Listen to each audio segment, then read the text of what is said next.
эзэн бидэнд өөрийнхөө хамгийн анх дуудсан тэр дуудлага, тэгээ бидний хайрлсан тэр хайрыг эргэн сануулж өгөөч гэж хамтдаа эзэн рүү хандан залбирцгаая. Хамтдаа эзэн рүү хандцгаая. Тэнгэрлэг мөнхийн их эзэн минь, танд баярлалаа энэ өдрийн төлөө. Өнөөдөр бид тантай хамтдаа байж таны үгнээс суралцаж, таны биднийг аварсан, биднийг дуудсан, биднийг хайрлсан Есүс нэрийг магтан дуулах, таны тэр гайхамшигт хайр инрэл, өршөөл, амар амгалан, эргэн дурсан санах энэ өдрийг өгсөн учраас танд баярлалаа. Хайртай их эзэн минь, бид яг одоо тань руу хандан залбирахдаа өөрсдийнхөө өнгөрсөн амьдралыг эргэн хараад, эзэн минь анх танаар дуудагдахдаа бид ямар их баяр хөөртэй, ямар их аз жаргалтай байсан бэ гэдгийг нэг эргэн санахад та бидэнд туслаарай гэж танаас гуйж. Бид хэн байгаад өнөөдөр хэн болсон? Бид цаашид бидний өмнө тавьсан загалмайн замаар алхахдаа хэн байх вэ гэдгээ бид үргэлж бас сандаг байхад та бидэнд туслаарай гэж танаас гуйж. Бид загалмайн зам дээр өөрсдийнхөө амьдралыг барьж байгуулахдаа таны хүүхдүүд чиг баяр хөөртэй, амар амгалан, тайван, хайраар дүүрэн энэ замаар алхахад та бидэнд туслаарай гэж танаас гуйж. Хайртай их эзэн минь, танд баярлалаа. Тэгээд бидний өмнө тавигдсан загалмайн зам дээр бид өөрсдийнхөө үлдсэн амьдралыг улам илүү гүн гүнзгий утга учиртайгаар барьж байгуулахад та бидэнд туслаарай гэж танаас гуйж байна. Хайртай их эзэн минь, өнөөдрийн үгээр дамжуулж эзэн минь анх танаар дуудагдсан тэр дуудлагаа бид эргэн санахад, эргэн харахад та бидэнд тусалж өгөөрэй гэж танаас гуйж. Та энд байгаа манай баярын мэдээ чуулганы хайртай ах эгч нарын минь дээр өөрийнхөө зөв ба баруун мотрыг хамт ойлгож өгөөрэй гэж танаас гуйж байна. Бид сонсоод хэрэгжүүлдэг, бид сонсоод тань руу эргэн хардаг тийм итгэгчд байхад та бидэнд тусалж өгөөрэй гэж танаас гуйж. Бүх зүйлийг танд өргөж, энэ цагийг танд даатгаж, бидний эзэн Есүс Христийн нэрээр талархан залбирлаа. Амен. Амен. Яг одоо хуваалцах байгаа бидний унших, бидний хамтдаа ярилцах Эхлэл номын 35 дугаар бүлгийг анх уншиж байхдаа, бэлдэж байхдаа би өөрийнхөө бурхнаар анх дуудагдсан тэр үеэ эргэн нэг сансан. Би бол ер нь ярьж байгаа, би өөрийнхөө өнгөрсөн амьдралыг эргэн харах дуртай гэж. Тэгээ би 1991 онд Шараданд байхад, тэгээ тэр үед бол би мэдээж өнөөдрийн энэ цаг мөчийн тухай бол би ерөөс юу ч мэдэхгүй байсан. Юу мэдчихсэн гэхээр нэг ганц жил архи уучих юмсан гэд гарч ирснэг ал мэдж байгаа. Тэгээд Шарадны эцсийн автобусны буудлын тэнд ингээ явж ирсэн чинь нэг Америк эмэгтэй, одоо Монголд байгаа Кати Ребс гээд үлгий чуулганы үүсгэн байгуулагч, үлгий халамжийн төвийг үүсгэн байгуулагч, одоо үлгий чуулганд үйлчилж байгаа нэг ихч байгаа. Нэлээд настай, одоо 70 гаруй настай өнүүд бараг 80 төгсөж байгаа. 1991 онд тэр ихч бас нэг залуу, одоо бидний цуглааны пастор Бөөмөнбаатар гээд пастор баг. Тэр хоёр. Тэгээ яг бас нэг хэдэн залуучууд байсан л да. Хэдэн хүмүүс. Анх Есүс Христийн сайн мэдээг тэнд тараагаад явж байхад нь би таарлцсан. Тэгээ надад Есүс Христийн тухай анх 1991 онд ярьж өгсөн баг. Тэр үед тэр Бөөмө пастор уранхаа гуталтай нэг тийм жижигэн жоохон залуу байсан. Тэгээ бид хоёр одоо уулзаад ярилцахаараа тэр үеэ эргэн дурсдаг тийм байсан. Тэгээ одоо хэн болсон юм те? Энэдрээгээ бид хоёр хамтдаа жаал ярьдаг байгаа. Тэгээд анх надад Есүс Христийн тухай сайн мэдээг ярьж өгч ирсэн. Тэрнээс хойш одоо ингээд харах юм бол маш олон жил өнгөрсөн байна. Энэ олон жилийн туршид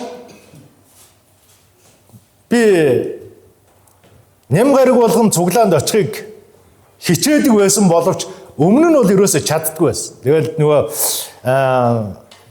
архи дар суугаал ингээ явцдаг тийм байсан. Тэгээ нэг юм ч гэсэн хэцүү байсан.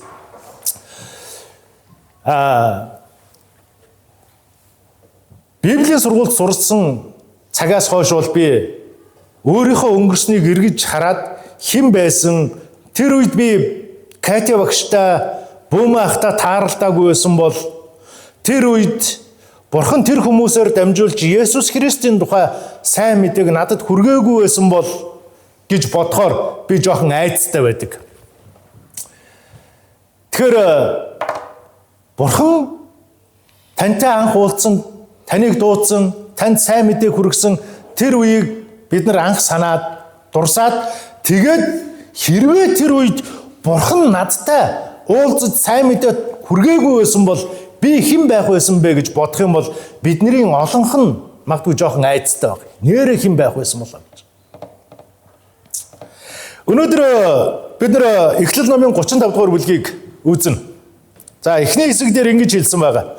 1-4 дугаар эшлэл дээр. Эхлэл 35-ын 1-4. Бурхан Яаковт чи босоод Бетел рүү яв. Тэнд суурш. Тэгээд Исавахаасаа нүүр бууруулан зүхтэж байсан тэр үед чамд үзэгдсэн Бурханд зориулан тэндээ дахлын ширээ босго гэв. Яаков бүх гэрийнхэн болон хамт байгаа бүх хүмүүстэй та нар өөрсдөө байгаа харийн бурхтай хаяж бийсээ цэвэрлэн хувцас солилцгоо. Бүгдээрээ босож Бетел рүү явцгаая. Миний шаналн төдөр надад хариу өгч хаан ч явсан надтай хамт байсан Бурханд зориулж дахлын ширээ тэнд би босгоно гэж хэлв. Тэд гартаа байсан хамаг харийн бурхад жихэндээ байсан эмгэнүүдэд Яаковд өгчээ. Яаков тэдгээрийг нь Шихемийн ойролцоох царс модны дор болов. Амен. Тэгэхээр одоо цөмөрө бодъё л доо. Яаков хэрвээ Бурхантай уулзаагүй байсан бол юу болох вэ? Магадгүй Яаков гэдэг хүний түүх энд бичигдэхгүй байх байсан. Эхлэл номын нэлээд өмнөр 25 дугаар бүлгийн сүүлээс Яаковын түүх гарч ирж байгаа. Хоёр ихэр хүүхэд төрөөл те ингээд өсөж төрөлсөн түүх. Яаков гэртээ хоол хийгээ байжсэн чи ах нь хээр талд ан агнж яваад өлсөөд ядраад тэгээд Яаков бас гуйсан те. Аль ахтай нэг ганц аяг хоол өгөх гэдэг. Тэр үед Яаков юу гэж хэлсэнгээр та надаа ууган хүүгийн эрхээ өгч. Тэгэх юм бол би танд хоол өгье. Ингээд Исавахаасаа ууган хүүгийн эрхийг аяг шүлөөр сольж авсан. Дараа нь аав нь Исаак нэлээд нас өндөр болоод нүдний мүцгээ болоод тэгээд өөрийнх нь амьдралын он жилүүд ер нь дуусаж явна гэдгийг мэдээд айлын тухайн үеийн заншил ёсоор айлын ууган хүүгийнхад үүдээ өрөөл өгөхөөр залбирахаар хүссэн баг. Тэгээд өрөөлийн залбирлыг Исавд өгөхийн тулд хүүдээ хэлсэн. За сайхан хээр талд гараад те ан агнаад миний дуртай хоолыг хийгээд ирээ. Би чамд өрөөлийн залбирлыг өгье гэж хэлсэн. Үүнийг ээж нь сонсоод ахыг нь бас хуурсан. Бяцхан хургалаад хурганы арьсаар Яаковын биеийг бүрхээд тэгээд аавынхын дуртай амттай хоолыг хийгээд Исаакд Яаковоор авчиж өгүүлсэн. Эдгээр Яаков шингэн дуугаар ярьсан боловч тэ дуугийн сонсоод ялгана штэ мэдээж. Би таны хүү байна гэд өөрийгөө бариулаад нөгөө ахыхаа хувц унрыг өмссөн байсан учраас хээр талын үнрийг үнэртээд тэгээд Исаак хууртаад Яаковт ууган хүүгийн өрөөлийг залбирлаар дамжуулан өгсөн. Энэ үйл явдал болонгууд Исав тэр болгоныг мэдээд аавыгаа нас ордог тэр өдөр ч байхгүй. Аавыгаа нас орсны дараа би дүүгээ алах болно гэж хэлсэн баг. Энийг сонсоод Яаков зүхтаасан. Зүхтааж явж байхдаа нэг газар унтсан, тэ? Унтчих тэр үед зүүдэнд нэг гоё зүйл үзэгдсэн. Тэнгэр хүртэл шаттай. Шатаар бурхны тэнгэр элч нар дээшээ доошоо явж байгаа. Ийм зураглал Яаковд үзэгдсэн. Тэр зураглалын дараа шатан дээрээс бурхны дуу хоолой сонсогдож тэгээд би чамайг хааж явсан хамгаалах болно гэж хэлсэн. Энийг сонсоод Яаков бурханд юу гэж хэлсэнхээр та намайг ямар ч үед аюул ослоос хамгаалж намайг амар тайван гэрт минь буцааж авчрах юм бол би танд 11 өргөж би тахлын ширээ босгож танд хүндэтгэл үзүүлж явах болно гэж амласан.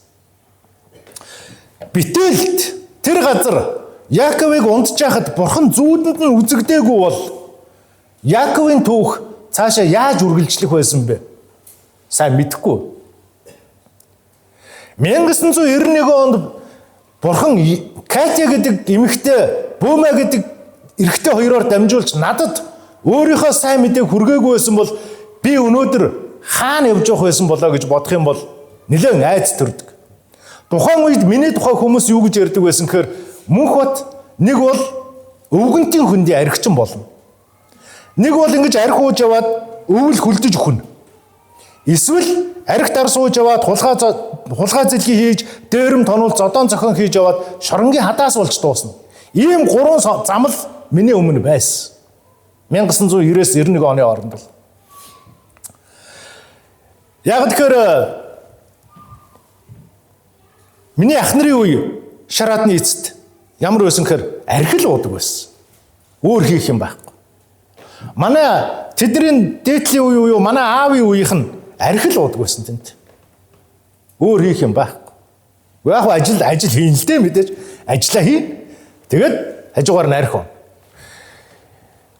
Нөгөө нийгэм солигдсны дараахан хүнд хэцүү нөхцөл байдал орж ирэхэд айл болгон арх зардаг байсан. Манайх шараадны эцэст нэг юм эмнэлгийн ажилчдын байргаа 6 ширхэг байртай.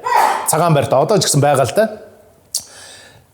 30 орчим айлтай. Тэгээд айл болгон нөгөө реал гэдэг спиртийг найруулж нөгөө зардаг байсан. Айл болгон. Тэгээд бид нэр тэндээс худалдаж авдаг. Бид нар зарна шүү дээ. Тэд нар ч бас. Тэгээд бид нар нэг жоохон уучхаараа нөгөө хор долоос нь шаазгаа гэдэг шиг гэрийнхаа хогшлыг хулгай хийгээд авичаад зараад тэгээд арх уудаг гэсэн. Тэгэхээр миний болон надтай хамт арх уудаг байсан манай найз нарын талаар яриа бол яг л тийм гурван сонголт л байсан. Нэг бол хүлдэж хүн, нэг бол шоронгийн хадаас болно, нэг бол архичин болно. Гэтэл гайхамшигтай зүйл болсон нь 91 онд тэр хоёр хүн надад Есүс Христийн тухай сайн мэдээ хүргэж гисэн. Тэгэхээр Яаковын хувьд бид нар ингээ үзэх юм бол хэрвээ Яаковт сайн мэдээ Бурхан үзэгдээгүй байсан бол Яаковын түүх магадгүй Библиэлд бичигдэхгүй байх байсан. Та өөрийнхөө өнгөрсөн амьдралыг нэг эргээд хараарай. Анх Есүс Христийн тухай сайн мэдээ сонссон тэр цаг үе. Хэрвээ би Есүсийн тухай сонсоог бол за сонсоод үл тоомсорлон орхиод тоохгүй хаяад явсан бол ямар байх вэ? Тэгэхээр би дандаа хэлдэг тэр зүйл маш чухал зүйл. Өнөөдрийнхөө энэ нөхцөл байдлаас эргээд өөрийнхөө анх Бурхантай уулзсан тэр амьдралаа эргэн чарж явах хэрэгтэй. Талархах хэрэгтэй. Яаковын хувьд бол одоо яг суурьшиж байгаа Шихем гэдэг газар бол тийм ач холбогдолтой чухал газар байгаа. Зүгээр Падан Арамаас буюу нөгөө амьдарч байсан газараас одоо өөрийнхөө төрсөн нутаг руу буцаж явж байхдаа буудалж байгаа газар. Харин Бетел гэдэг бол Яаковын хувьд маш чухал газар байсан. Тэнд анх Бурхантай уулзсан. Тэгээд анх тэнд Бурханд амлалт өгсөн. Та намайг эцгийн минь гэрлөө амар тайван авчрах юм бол би танд дахлын ширээ барьж танд талархал өргөнө. Би бүхэл зүйлийнхаа 11-ийг би танд өргөнө гэж амлалт өгж байсан газар. Тэгэхээр Эхлэл номын 31-р бүлгийн 13-р ишлэлдэр Бурхан Яаковд дахин үзэгдэхдээ өөрийгөө юу гэж нэрлсэн гэхээр би бол Бетелийн Бурхан байна гэж хэлсэн. 31-р бүлгийн 13-р ишлэлдэр Яаковд хэлэхдээ чи одоо босоод өөрийнхөө эцэг рүү буц. Би бол Бетелийн Бурхан байна гэж. Тэгэхээр Бурхан Яаковд амлалтыг сануулж Бурхан үргэлжил сандаг. Харин бид нар бол мартдаг. Шихемд үлдэх нь Яаковын хувьд аюултай байсан боловч байсан яг тэр үед. Яагаад аюултай байсан гэхээр нөгөө Яаковын хүүхдүүд чинь Шихемийн хамаг хүмүүсийг устгацсан. Яагаад устгасан гэхээр нөгөө дүү охиныг хүчирхийлсэн учраас тэгээд тэд нартай та нар хөвчөндүүлэх юм бол бид нар та нартай ингээд хамтдаа зэрэгцэн амьдарч болж байна гэж Тэгээ Шихемийнх нь энэ Израиль хэсэг бүлэг нөхдүүд ирцэн. Энэ хүмүүс жоох ид хөрөнгөтэй мал сүрэгтэй байна. Эднийг өөрсдөө уусгаад авчи. Цөмөрөө тэдний тавьсан энэ нэг юмыг нь хийчихээ. Тэгээ 3 хоногийн дараа тэдний хүндүртэй байх үед нь Симон Лев хоёр дайрж ороод Шихемийн ард иргэдэг устгасан. Тэгээ яг тэрний араас дүүнер нь тэгээ нөгөө эрэгтэйчүүд давхиж орж ирээ хотын бүгдийг алж устгаж мал сүргийг олзолсон. Энэ үед Яаковын хувьд энд байх нэлээд аюултай болчлоо гэдгийг мэдсэн. Тэгээ 34-р бүлгийн сүүл дээр юу гэж хэлсэнгээр энэ нутгийнх нь Канаанчууд болон Фристчүүдийн дунд та нар намайг жигшүүр болгосноос надад лай тарилаа. Бид цөөхүүлээ. Тэд миний эсрэг нийлж намайг довтолж намайг алж миний гэр орон устгах үедээ гэж хэлж ирсэн. Ийм нэг айдас байсан. Яг энэ айдастай байх үед нь Бурхан түүнд амлалтыг нь сануулсан. Битэл рүү яв. Тэнд чи надад амласан. Тэндээ очиж чи тахилын ширээ босго гэж. Яагаад сануулах болсон юм бэ? Яаков Бетэлд Бурхантай уулзснаас хойш маш олон жил өнгөрсөн. 20 гаруй жил өнгөрсөн. Магадгүй Яаков мартсан байх. Нөгөө амлалтаа. Бурхан яг одоо сануулж байгаа. Яаков маш удаан хугацааны туршид 20 гаруй жилийн туршид өөрийн гэр орныг барьж байгуулахыг маш их хичээсэн. Маш их зүтгэсэн. Маш их хөдөлмөрлсөн. Магадгүй тэр их нүр их хичээл зүтгэл, нүр их хөдөлмөр дундаа Бурханд өгсөн амлалтаа мартсан баг. Тийм учраас Бурхан энд сануулж Бетэл рүү яв. Чи яагаад явах ёстой вэ? Яагаад явах ёстой гэвэл Исав ахаасаа зүхтэж явахдаа тэнд чи надтай уулзсан. Аюул дунд байхдаа чи надтай уулзсан. Яг одоо Яаковын хувьд дахиад нэг аюул дунд байх. Шихем байх нь Яаковын хувьд аюултай болж эхэлсэн. Гэтэл яг энэ нөхцөл байдал донд Бурхан түүнд дахин үзэгдсэн. Дахин үзэгдэхдээ анхных нь хайрыг, анхных нь амлалтыг, анхных нь дуудлагыг, анхных нь уулзалтыг тэнд сануулж байгаа. Бетэл рүү яв. Анх чи тэнд аюул дунд байхдаа, зүхтэж явахдаа надтай уулзсан. Тэгээ одоо тийшээ явж амлсан амлалтаа биелүүл. Тэнд тахилын ширээ босго. Номлогчийн үгс номын 5 дугаар бүлгийн 5 дугаар ишлэл дээр ингэж хэлсэн байгаа. Амлаад эс биелүүлснээс амлаагүй байх нь дээрээ гэж. Библи энэ зүйлийг маш их хэлдэг. Шинэ гэрэн дээр ч гэсэн Есүс хэлдэг. Та нар заа гэсэн бол заа, үгүй гэсэн бол үгүй байх хэрэгтэй. Та нар заа гэж амлчаад биелүүлэхгүй байх юм бол шийтгэл дуунах бол. Хүн үгээрээ шийтгэл. Тэгэхээр өнөөдөр бид нар 2016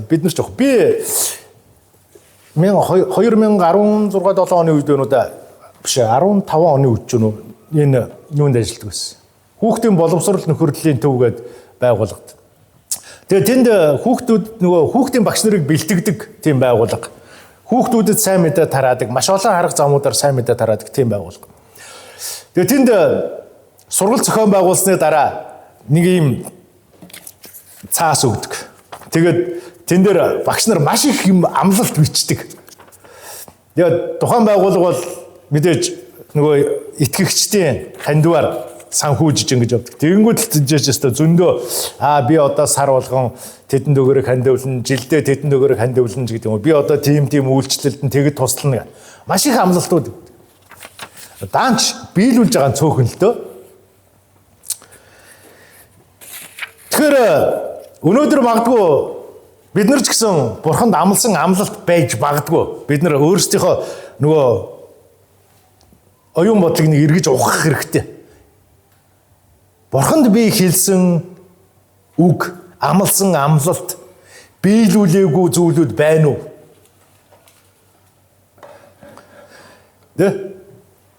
Одоо ч гэсэн бид нар санах хэрэгтэй. Амлаад биелүүлснээс амлаагүй байх нь дээр. Хүнд ч гэсэн ялгавч. Окей би чамд 5 дахь тэгж өгье гэдэг тэгээ мартчихдаг. Тэгээ нөгөө хүн санаж яадаг. Нөгөө 5 дахь ирнэ гэсэн. Байдгүй. Өстө худалч энэ нөхөр аваа гайгүй байсан чи худалч болчихж гээд.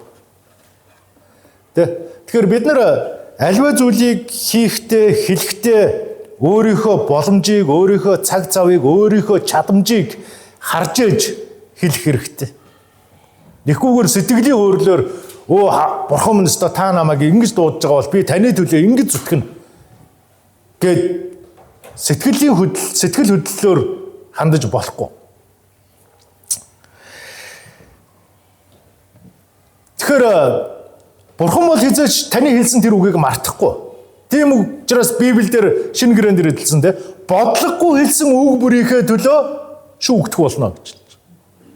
Бодлогогүй хэлсэн, сэтгэл хөдлөлөөрөө хэлсэн, ойлгоогүй, ухаараагүй ээжж хэлсэн үгийнхаа төлөө шүүгдэх болно гэж. Тийм учраас бид нар аливаа үгийг хэлэхдээ бодож явах хэрэгтэй. За Яаков сануулгыг авсан. Бурхан түүнд хэлсэн. Бэтэл рүү яв. Тэнд чи дахлын ширээ болсон. За сануулгыг аваад Яаковын хийсэн зүйл маш чухал зүйл байна.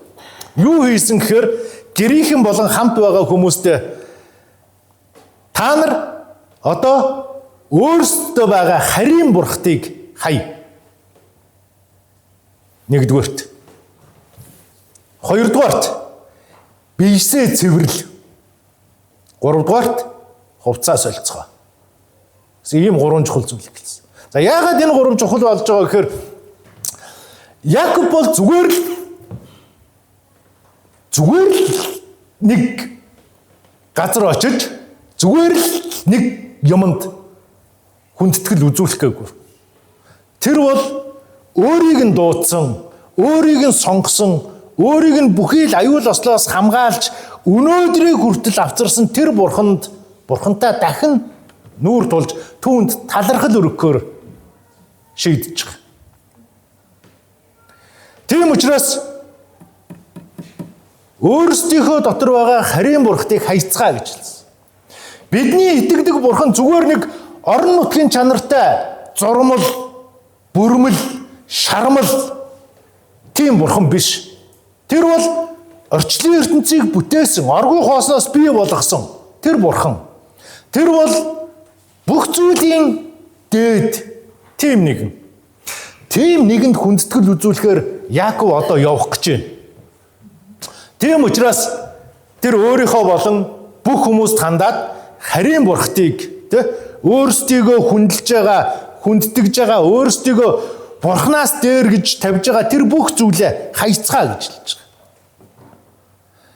Яагаад энэ зүйлийг хэлж байгаа гэхээр хараа нутагт амьдарж явах тэр хугацаанд түүний одоо хадам маа болох Лабаных бол өөр бурхад шүтдэг байсан. Тэгээ бид нар сайн мэднэ.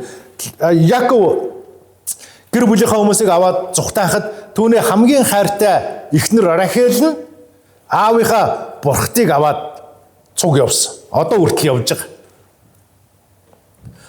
Тийм учраас Яаковын хувьд орчлын ертөнцийг бүтээсэн тэр гайхамшигтай бурхан өөрийг нь дуудсан тэр мөнхийн эзнээс өөр зүйл байгаа бол тэрнээс дээгүүр үнэлэгдэж байгаа зүйл байгаа бол одоо гаргаж хайцгаа гэж хэлж байгаа.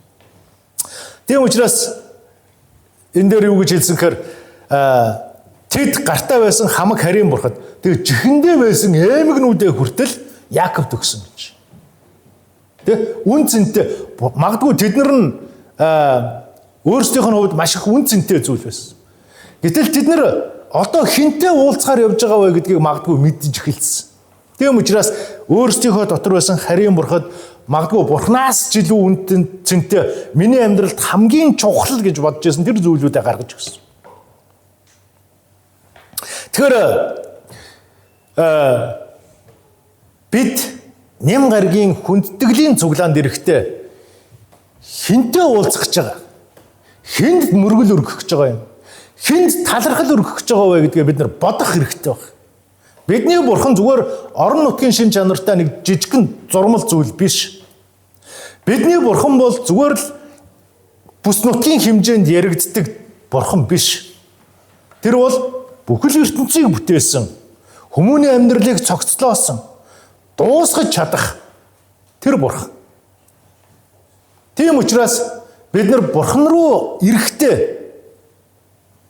бүх зүйлийг зохицуулаад ирэх хэрэгтэй. Өөрсдийн цаг зав. Тэ? Яагаад гэвэл бид тэр бурханд хүндэтгэл өргөх гэж байгаа. Тийм учраас Яаков харийн бурхтыг хай, бийсээ цэвэрлэл, хувцаа соль гэж хэлсэн. Тэр гайхамшигтай мөнхийн эзэнд итгэх хүндэтгэл өргөх гэж байгаа учраас өдөр тутмын өмсдөг ногоо тарихтаа, маллахтаа, бэлчээхтэй өмсдөг малчныхаа хувцастаа очихыг хүсээгүй. Тэр аль болох хамгийн сайхан гэсэн зүйлээ өмсөөд хамгийн гоё дээрээ тавиад тэгээд бурханд дахил өргөхийг хүссэн. Тэгэхээр бид бүтэн сайдар болгон энд ирж хүндэтгэл мөргөл өргөдөг. Тэгэхээр бидний хийх хамгийн чухал зүйл бол юу вэ? Нэгдүгээрт бид нар цагаа барих хэрэгтэй байна. Тэ? Би ерөнхийдөө хэлдэг нэм гаригийн хүндтгэлийн цуглаан хагас сайдар эхэлдэг юм а гэж. Та нар хагас сайдарт бүх зүйлээ бэлдэх хэрэгтэй. Би бүтэн сайдар маргааш эзний өдөрт хүндэтгэл мөргөлд очихдоо би энэ зүйл бэлэн байх хэрэгтэй. Магадгүй энэ гоё хувцас өмсөд очино. Хагас сайдар гэхэд та нарын зүрх сэтгэл бүтэн сайны 11 цагт бэлэн байж явах хэрэгтэй.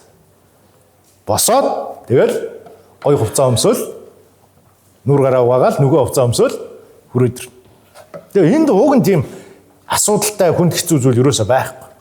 Тэгэхээр биднэрт жоохон зориулалт хэрэгтэй. Яаковын хувьд шууд сануулгыг аваад окей за явцгаая гэгээд хүмүүсээ дагуулж яваагүй. Тэр юу хийх ёстой вэ гэдгээ мэдчихсэн. Харийн бурхтыг гаргаж ай. Биеэ цэвэрлж, хувцаа соль. Маш их чухал ач холбогдол өгж байгаа. Битэл гэдэг газар бол Яаковын хувьд ач холбогдолтой газар. Тийм учраас Яаков тэнд ач холбогдол өгж энэ зүйлийг хамт байгаа хүмүүстэй хэлж байгаа.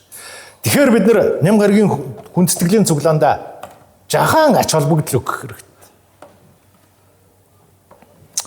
За дараагийн нэг чухал зүйл Яаков эзэн бурхныг гэрчлэх гэрийнхэндээ болон хамт байгаа хүмүүстэй гэрчлэх боломж гарч ирж байгаа. Яагаад битэл рүү очих ёстой юм? Яагаад би тэнд тахлын ширээ өргөх ёстой юм?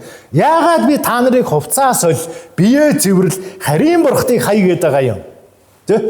Гэдэг зүйлийг гэрчлэх юм боломж гарч ирж байгаа. Маш том боломж гарч ирж байгаа. Тэгэхээр бидний хувьд ч гэсэн эзнийг гэрчлэх нь ер нь бол маш чухал зүйл. Яагаад бид гэрчлэх ёстой юм? Яагаад гэвэл та хэн байгаад хэн болсон гэдгийг л зүгээр ярьж байгаа юм гэсэн үг бостод. Тэ? Энэ бурханд итгэснээр энэ Есүс Христ гэдэг энэ нэгэнд итгэснээр миний амьдрал ийм байсан, ингэж өөрчлөгдсөн. Хэрвээ энд итгээгүй байсан бол би хаана байх ёсноо мэдэхгүй. Зүгээр л энэ зүйлийг бусдад хуваалцах тухай ярьж байгаа. Одоо Монголд байгаа харийн гаж урсгалууд бол маш хүчтэйгээр ер нь бол явагдаж штэ гэрчлэл. Офицер гэнэ. Юу л энэ уртлах чинь жокуийн буудлын дээр бол нэлээд олон хүмүүс тэгээ зогсдог. Гой таблет барьцсан. Тэгэл таблетэн дээр өнгө зурагт үзүүлээд зураг үзүүлээл. Энэ бол ийм, энэ бол ийм. Та ингэхгүй бол ингэнэ. Амар үзүүлж байгаа. Одоо шараад нь манай ангийн нэг охин баг. Бас гаж урсгалд явцсан. Хөөхөө. Тэгээ намайг фэйсбүүкээр л мөнхтэй чи одоо наанаасаа гарах цаг чинь болсон. Манай энд ирээл гэд дандаа тэгж идэг. Тэгээ бид хоёр тиймэрхүү маягаар харилцдаг чатаараа. Тэ аюу хүчтэй явагдаж байгаа. Тэгэхээр бид боломж гарах юм бол эзнийг бусдад гэрчлэх хэрэгтэй. Тэднийг зөв зам дээр бид нар авчрах хэрэгтэй. Та өөрийнхөө амьдралыг өмнөхөөсөө дээр болсон гэж бодож байгаа бол, та өөрийнхөө амьдралыг өмнөхөөсөө сайжирсан гэж бодож байгаа бол, Есүс Христэд итгээд зөв явж байгаа гэж бодож байгаа бол, та бусад хүмүүсийг бас л яг адилхан энэ зам дээр авчрах хэрэгтэй. Тэгэхээр Яаковын хувьд одоо гэрчлэх маш том боломж гарч ирж байгаа. Тэ? Өмнө нь хэн байсан? Энэ 20 жилийн туршид эзэн өөрийг нь хэрхэн хамгаалж, халамжилж, хамт байсан? Тэгээ энэ том гэр бүлийг цогцлооход Бурхан надад яаж тусалсан гэдгийг одоо гэрчлэх юм боломжтой. Яагаад та нарыг харин бурхтыг хай гэж хэлсэн?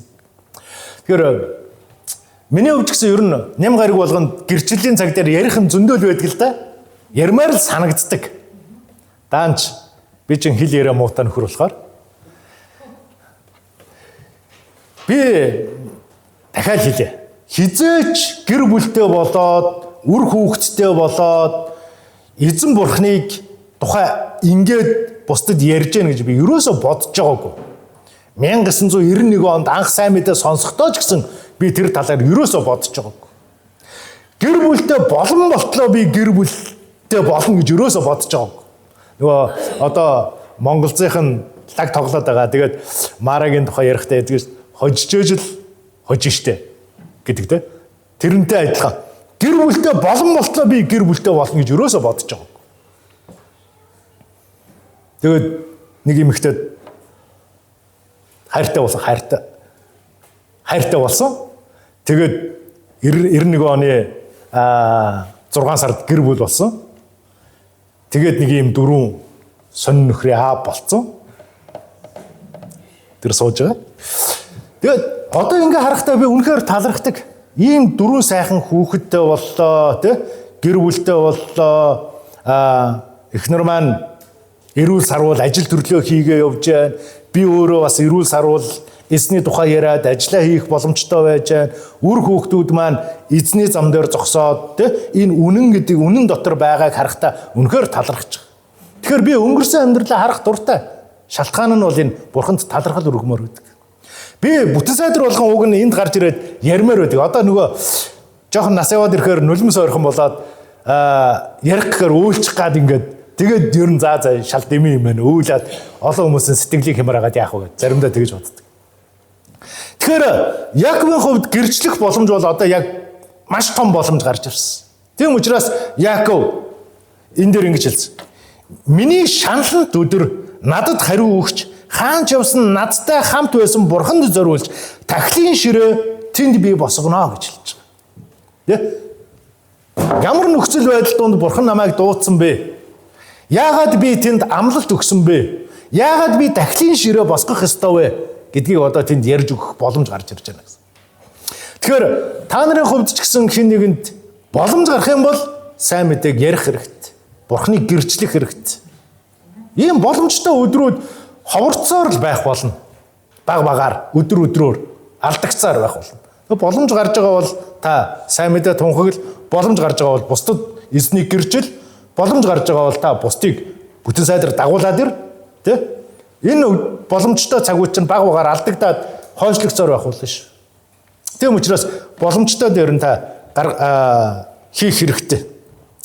За тэгээд Яаков гэр бүл болон хамт байсан хүмүүсээ аваад тэр газараас хөдөлсөн. 5 дугаар ишлэл дээр ингэж тэд хөдөлсөн бөгөөд тэдний эргэн тойрондох бүх хот дээр Бурхны сүрдүүлэг байсанд бол Яаковын хөвгүүдийн хойноос хинч мөрдөн хөөсөнгүй гэж. Бурхан өөрийнхөө хүмүүсийг үргэлж хамгаалдаг. Яаковын хувьд бол Шихемд байх бол аюултай болсон. Яг энэ аюултай нөхцөл донд Бурхан түүнийг дахин дуудаж амлалтыг нь сануулад тэгээд аваад явж байгаа. Ингэж авч явах үед тэдний хойноос хинч мөрдөж хөөгөөгүй. Яагаад гэвэл Бурханы хамгаалалт бас нэгэн удаа Яаковын дээр байсан. Бурханы сүрдүүлэг тэнд байсан эргэн тойрны Яаковын хэлсэн, юу гэж хэлсэн гэхээр Канаанчууд, Фрисчүүд тэдний эргэн тойронд байгаа тэр овг аймагуд, улс үндэстнүүдийн дээр Бурхны сүрдүүлэг байсан. Яаковын дээр Бурхны хамгаалалт байсан. Тийм учраас тэнд хинч Яаковын хойноос мөрдөж хөөгөөг. Яаковыг яаж хичээгээ занал хийлээд түүнийг айлгаж чадахгүй болохоор болсон. Тэгэхээр бидний Бурхан өөрийнхөө дуудсан хүнийг өөрийнхөө төлөө ажилуулахын тулд бүхий л арга замуудыг хэрэглэдэг. Яаков хэдийгээр өөрийнхөө гэрээг барьж байгуулахын тулд олон жил зарцуулсан боловч Бурхан нөгөө амлалтаа санаж ирсэн. Тийм учраас яг хүнд хэцүү нөхцөл байдал донд нь Яаковд үзэгдэж түүнд би чамтай хамт байгаа шүү гэдгээ сануулсан. Магадгүй Бурхан танд ч гэсэн энэ зүйлийг хийдэг. Бид нар магадгүй заримдаа мэдхгүй өнгөрөөдөг. Хүнд хэцүү нөхцөл байдал донд биднэрт гарах арга зам гарч ирдэг.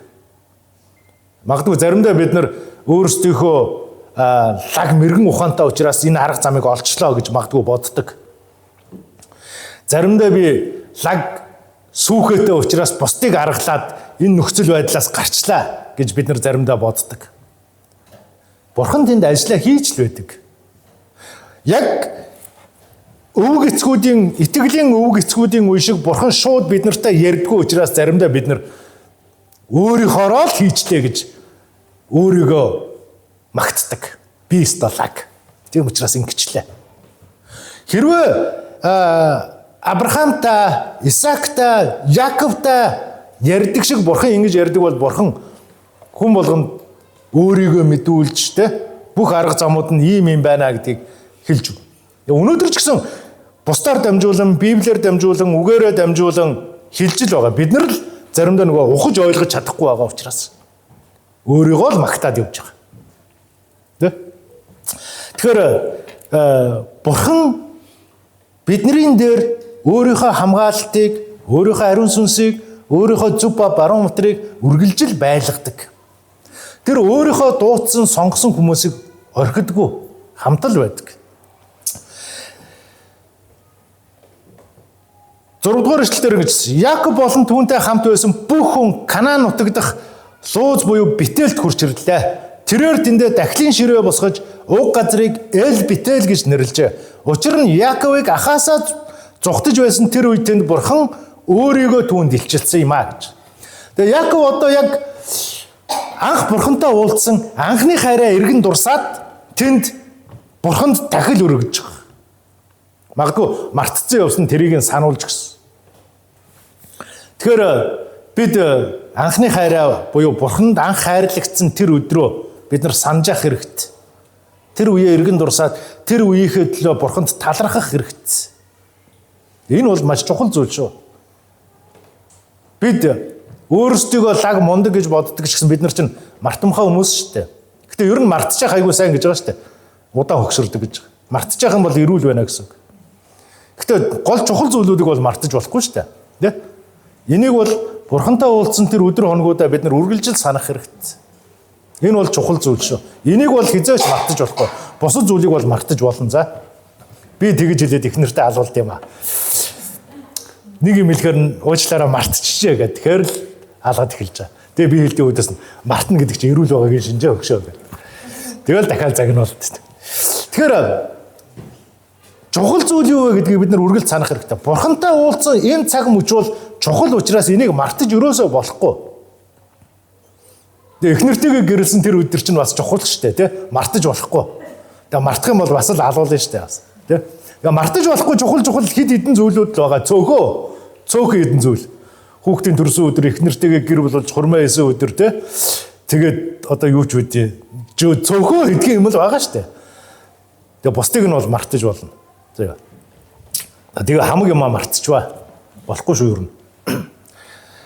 Тэгэхээр яг одоо Бурханд 35 дугаар бүлэг дээр Бурхантай уулзаад Бурханаар дуудагдсан, анх хайрлагдсан, анх дуудагдсан тэр дуудлага санаад энийг маш чухал давж үзсэн. Тийм учраас тэр бүх хүмүүсийг дуудаад хийх ёстой зүйлүүдийг нь хилээд тэгээд тэр хүмүүстэйгээ яваад энд ч тахлын ширээр засаад Бурханд тахил өргөсөн. Тэгээд энд эзнийг гэрчилсэн.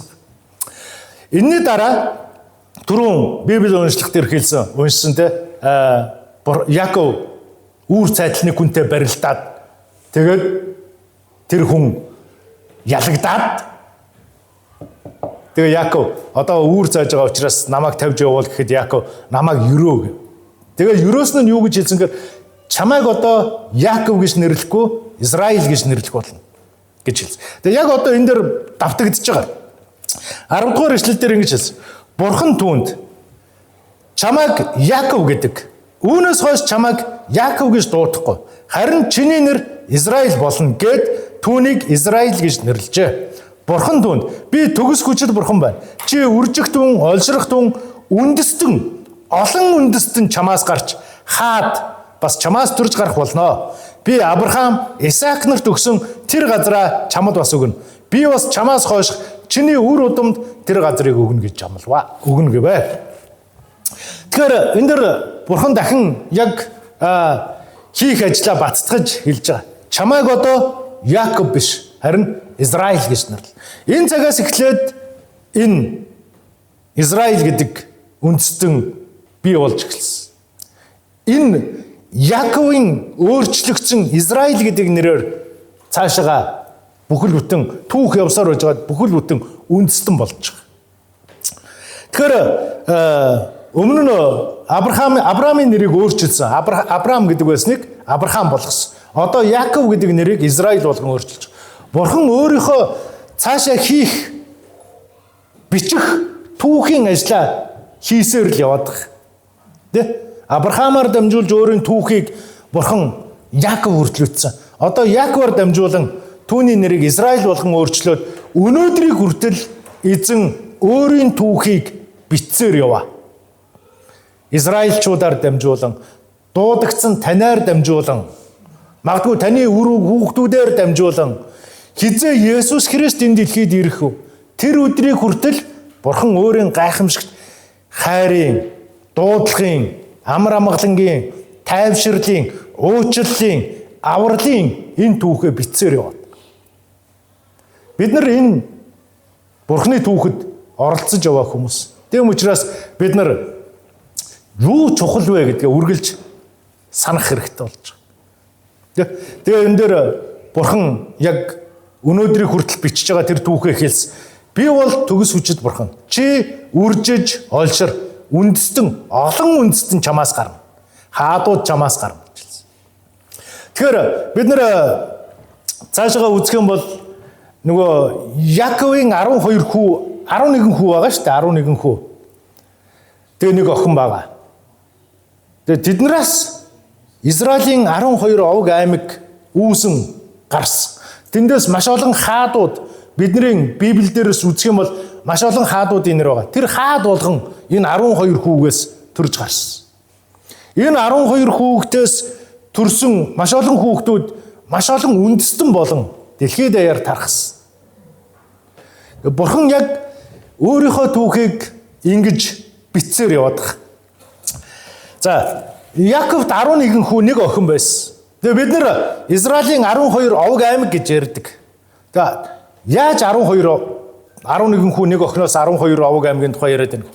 Одоо бидний унших нэг хэсэг байгаа. За, энийг бол би нэг дэлгэрүүлж ярихгүй. Уншаад ерөнхийдөө баг зэрэг Израилийн Яковт 11 хүү төрсөн. Гэтэл бид нар 12 овг аймаг гэж ярьж байгаа. Эхлэл номын 35 дугаар бүлгийн 16 дугаар ишлэлээс ингэж хэлсэн. Тэднийг Бетелээс хөдлөөд Ефратад хүрэхээс арай өмнөхөн Рахел төрөх болж хүчтэй өвдөж түүнийг хүндрэлтэйгээр төрөх үед их баригчид битгий та одоо бас нэг хүүтэй боллоо гэж хэлв. Тэрээр нас эцэслэж амьд авахта хүүгээ Бенони гэж нэрлэжээ. Харин эцэг нь түүнийг Бенамин гэж нэрлэвэ гэж. Энэ 11 хүүтэй байсан. Харин эзэнт тахил өргөөд Ефрат руу буюу тэндээс нүүгээд явж явах тэр үед нүүдлийн замд Яковын хамгийн хайртай эхнэр Рахел төрхөөр өвдсөн. Тэгэд тэр маш хүндрэлтэй төрсөн. Тэгээд төрхийн хүндрэлээс болж Рахел нас орсон, харин хүү нь амьд үлдсэн. Тэр хүүгээ Яков Бенамин гэж нэрлсэн. За энэ ингээд цаашаа энэ Бенамины түүх, Яковын түүх, Йосефийн түүх маш урт түүхүүд үргэлжлэнэ. Тэр түүхийн нэг эзэн яг одоо энд төрж байгаа Бенамин. Ингээд Яков 12 хүүтэй болж байгаа. Энд Бенамин төрснөөр. Ингээд эндээс Яковын Израилийн 12 овог аймаг бий болсон. Тэгээд цаашаа маш олон түүхүүд өнөөдрийг хүртэл Израилийн түүх яг энэтэй салшгүй холбоотойгоор явж байгаа. Тэгэхээр Бурхан дэлхийн ертөнцийг бүтээсэн тэр цагаасаа эхлээд өнөөдрийг хүртэл буюу за бидний уншиж байгаа яг энэ хэсэг хүртэл маш олон хүмүүсийг өөрийнхөө үйлчлэлийн төлөө, ажлын төлөө дуудаж, сонгож, хайрлаж, хамгаалж, халамжилж ирсэн. Тэ? Бид нар сайн мэднэ. Анх Адамыг тэгээд Адамаас хойш хэн блэ? Нова хүртэл Адамын хөвгүүд тэ явсан. Тэгээ Новагаас хойш түүний 3 хүү Хам, Шем, Яфет гэж явсан. Тэдний өрөөдмээс төрсөн Терагийн хүү Абрахамаас төрсөн Исаакаас төрсөн Яков гэдэг. Ингээд Бурхны түүх үргэлжлэн явсаар байж байгаа. Тэгээ өнөөдөр бид нэр харах юм бол Библиэлд ингэж хэлдэг. Абрахамын Бурхан, Исаакийн Бурхан, Яковын Бурхан гэж хэлэгддэг. Энэ бидний өнөөдөр энд сууж байгаа Есүс Христэд итгэж байгаа бидний итгэлийн 3 чухал өвөг эцэг бол энэ байна. Абрахам, Исаак, Яков. Тэдний амьдрал эхэндээ гой сайхан шууд бурханлаг амьдралаар эхлээгүй боловч тэдний төгсгөл сайн байсан. Тэд нар яг л Бурханаар дуудагдсан тэр чухал үйлчлэлээ хийж дуусгасан хүмүүс. Тийм учраас Абрахамын Бурхан, Исаакийн Бурхан, Яковын Бурхан энэ 3 хүнээр нэрлэгдэхдээ Бурхан ичээгүй. Абрахамын Бурхан гэж өөрийгөө Бурхан илэрхийлэхдээ Абрахамаас ичээгүй. Хэдийгээр Абрахам унаж босож тэ янз бүрийн шалтгаан тоочж ирсэн ч гэсэн төгсгөлөө маш сайн тавьсан. Исаакийн түүхч гэсэн, Яковын түүхч гэсэн. Хэдийгээр тэр мартан санаж ингэж явсан ч, орон гарантаж явсан ч гэсэн түүний төгсгөл маш сайн байсан учраас Абрахамын Бурхан, Исаакийн Бурхан, Яковын Бурхан гэж хэлэгдэхдээ Бурхан ичээгүй. Тэгэхээр таны эхлэл шалахгүй байж болно. Таны эхлэл муу байж болно. Бид нар ч би ч гэсэн унаж бас Бурхан 91 онд Бурханаар дуудагдангуудаа би шууд сүмд яваал. Тэгээ цуглаанд очиод лаг хүн болоогүй. Одоо ч гэсэн би лаг хүн биш. Би үргэлжил муухайг боддог, сэтгэдэг. Яаж нэг ажлыг аятайхан хүний нууд хуураад хийчихгүй заримдаа тийм бодол орж ирдэг. Би төгс хүн биш. Тийм гэхдээ бүтэн сайдар болгон би цуглаанд очихдоо өөрчлөгддөг. Баг багаар өөрчлөгддөг. Тийм учраас би одоо юуг бодож байгааг бол би амьдралынхаа он жилүүдийн төгсгөлийг л аюул сайн тавьмаар байна гэдэг зүйлийг бодож байгаа. Эхлэл хамаа. Би 91 онд анх Есүс Христийн тухай сайн мэдээ сонсонгуудаа бүтэн сайдар цуглаанд очиод пасторт ахлагчтай нь уулзаад би одоо ингэж байна. Тэ? Би одоо өстой лаг бурханлаг хүн болмоор байна. Хэдийгээр надад тийм хүсэл байсан ч гэсэн би тийм болоогүй. Би үлгий чуулганд маш олон жил явсан. Мэдээж тэнд би сурсан мэдсэн зүйл байгаа. Олон тариншааны хүмүүст үйлчилж тухайн үеийн тариншааны хүмүүст үйлчилж сайн мэдээ тунхаглаж, хооллож, ундалж, хувцлаж бид нар нэг байранд нэг гэрт хамтдаа амьдарч сүм чуулганыг барьж байгуулж ирсэн. 1999 онд цэрэгт яваад 2000 онд халагдаж ирээд 2001 онд гэр бүл болоод тэр болтлоо би лаг хүн байгаагүй. Би Библийн сургууль Баярын мэдээ чуулганд 2000 хэд онд ирсэн бэ би Баярын мэдээ? 2005 онд би Баярын мэдээ цуглаанд ирсэн. Тэр болтол би гадуур дотор нэлээд их тэнэж явсан. 91 оноос хойш шүү дээ. 2005 онд би Баярын мэдээ цуглаанд ирээд Библийн сургууль сурсан. Би бүр ярих юм бол шүү дээ. 1996 онд би анх Библийн сургуульд орсон. Тэгээ би хэрвээ 96, 97, 98 он гэж төгссөн бол би өстой цээжэд илтсэн өөрийгөө өстой лаг хүн болчлоо гэж бодсон нэг нөхөр явж байгаа. Гэтэл бурхан тийм зүйлийг хийгээгүй, хүсээгүй. Миний сурах хойшлогдсон. Тэгээд 2005 онд би Библийн сургуульд ороод 11 онд төгссөн. Библийн сургууль сурж байхдаа ч гэсэн би мундаг ярьдаг хүн байгаагүй. Би хойно сууж байгаа л тэгэл хичээлэнийг хийгээл ингээл гэтээ сайн сурагч байсан л да. Библийн сайн оюутан л байсан. Юугаараа сайн байсан гэхээр 4 жил Библийн сургуулийн сагсан бөмбөгийн авраг байлаа. Тэрүүгээрээ л сайн байлаа. Яг би Библийг сайн уншдаг. 2011 онд Библийн сургууль төгсөөд чуулгандаа Баярын мэдээ чуулгандаа өнөөдрийг хүртэл ингээ үйлчилж байгаа. Гэтэ сайн хүн биш л дээ би. Олон муу зүйлийг хийдэг, олон муу муухай зүйлийг боддог, төлөвлөдөг. Тийм л нөхөр. Гэтэл бурхан намайг хайрласаар. Бурханы хайр, бурханы дуудлага хизээч алга болохгүй. Гэтэ би энэ хайрын дунд би өөрийнхөө амьдралыг харахтаа л би бурханд талархдаг. Өнөөдөр хүртэл намайг ийм муу муухай байхад, намайг гим нүгэлтэй байхад, бурхан хайрласаар, энэ газар байлгасаар, намайг хамгаалсаар талархдаг. Тийм учраас аль болох муу муухайг төлөвлөхгүй, янз бүрийн гим нүгэл хийхгүй, буруу зүйл рүү халтарч орохгүй байхыг хичээж амьдрдаг. Одоо хүртэл би хичээсээр байгаа. 91 оноос хойш гэдэг чинь хэдэн жил юм? 30. Тэг бараг л 40 жил болох гэж.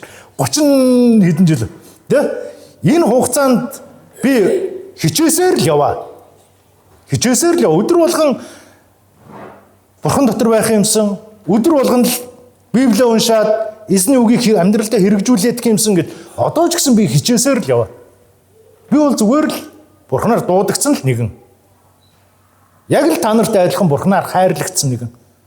Тийм учраас уншиж, судалж, хичээж ингэж явж байгаа. Тэгэхээр та бүхэн яг л ийм зүйлийг хийж байгаарай. Бурханаар анх дуудагдсан тэр дуудлага эргэж хараад тэгээд хичээгээрэй. Өдөр болгон л бид нар хичээгээрэй. Тэгээ бид нар өөрсдийнхөө амьдралын он жилийн төгсгөлийг хамгийн сайн тавих нь чухал байна. Тэгээ та бүхнийг биднийг дуудсан, биднийг хайрлсан тэр бурхан эзэн үлдсэн бүх амьдралын минь туршид, амьдралын чинь туршид та бүхнийг сахин хамгаалах болтугай. Амен.